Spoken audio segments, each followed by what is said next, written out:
मर्दानगी, इज़्ज़त और अना में भी ना हमने अपनी अपनी एक डेफिनेशन बनाई है। मर्द समझता है कि अगर मैंने औरत पे हुक्मरानी की तो ये मेरी मर्दानगी है।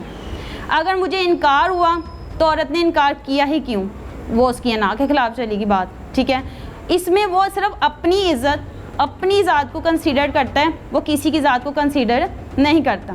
इसमें ये होता है कि कुछ फैक्टर्स होते हैं सोसाइटी की तरफ से, कुछ फैक्टर्स होते हैं साइकोलॉजिकल। अब साइकोलॉजिकल में होता है एंटी सोशल पर्सनालिटी डिसऑर्डर,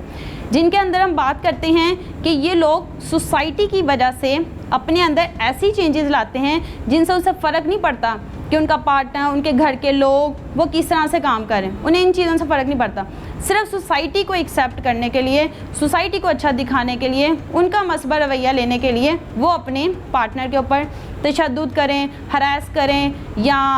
कत्ल कर दें, उन्हें इनका कोई टेंशन नहीं होती। इसी तरह जो सोशल पर्सनैलिटी डिसऑर्डर के, फिर नार्सिसिस्टिक पर्सनैलिटी डिसऑर्डर के लोग इन चीज़ों में जाते हैं। फिर अगर मैं सोसाइटी या बाय लॉ की बात करूं, कानून की बात करूं, तो प्रीमेडिएटेड क्राइम इन्हें कहते हैं, जिसमें हमें पता है हम जुर्म कर रहे हैं, हमें पता है हम किसी का कत्ल कर रहे हैं, हम रेडी हैं कि हम किसी का कत्ल करने जा रहे हैं, लेकिन वो जो उसको एक इनकार, रिजेक्शन मिला होता है, जो उसको फियर मिला होता है, वो कहता है कि मैंने अपनी वो फुलफ़िल करनी है नीड, किस तरह से किसी को कत्ल करके। जैसे ये सना यूसुफ के केस के अंदर वो उस लड़के ने खुद एडमिट किया कि हाँ मैंने मारा, हाँ मैंने जो है ना, क्यों मारा, क्योंकि वो कह रही थी, उसने प्रपोजल सेंड किया, उसने 2 से 3 दफ़ा रिजेक्ट किया, उसने उसका कत्ल कर दिया, क्योंकि वो उसको उसका हक समझता था, वो उसे अपनी मर्दानगी समझता था। तो ये वाले फैक्टर्स मिलके,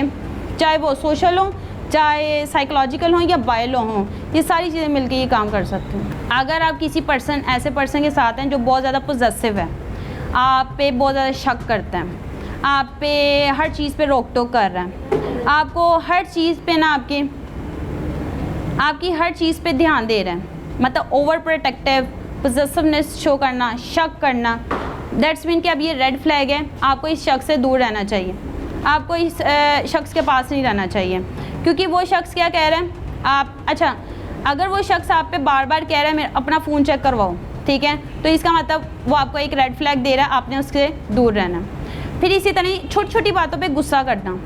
मतलब अगर आप सिर्फ उसे कह रही हैं कि आज मैं ये काम नहीं करूँगी, बट वो कह रहा है कि तुमने करना है। अब अगर देखा जाए तो कंपैरिजन, अगर मुझे कोई कुछ कहे कि आपने काम करना है, मैं कहूँगी नहीं आज मेरा स्केड्यूल नहीं है, मैं आपका कल ये काम कर दूँगी, तो वो नॉर्मली क्या कहेगा, ठीक है मैनेज कर लेगा, कॉम्प्रोमाइज़ हो जाएंगे। बट वो पर्सन क्या कहता है, नहीं जब मैंने कह दिए तो आपने वो काम करना ही करना। मीन्स नार्सिसिस्टिक ट्रेट्स अगेन वो डेवलप हो रहे हैं उस पर्सन में। अगर तो उस तरह वो पर्सन छोटी छोटी बातों पे गुस्सा कर रहा है, छोटी छोटी बातों पे रोक टोक कर रहा है, आप पे चेक एंड बैलेंस रख रहा है, आपके इनकार पे गुस्सा कर रहा है, और बाद में जब आप इनकार करते हैं तो आप पे हाथ उठाता है, अगर शिद्दत यहाँ तक चली गई है, तो ऐसे पर्सन से हमें दूर रहना चाहिए, हमें नहीं पास रहना चाहिए।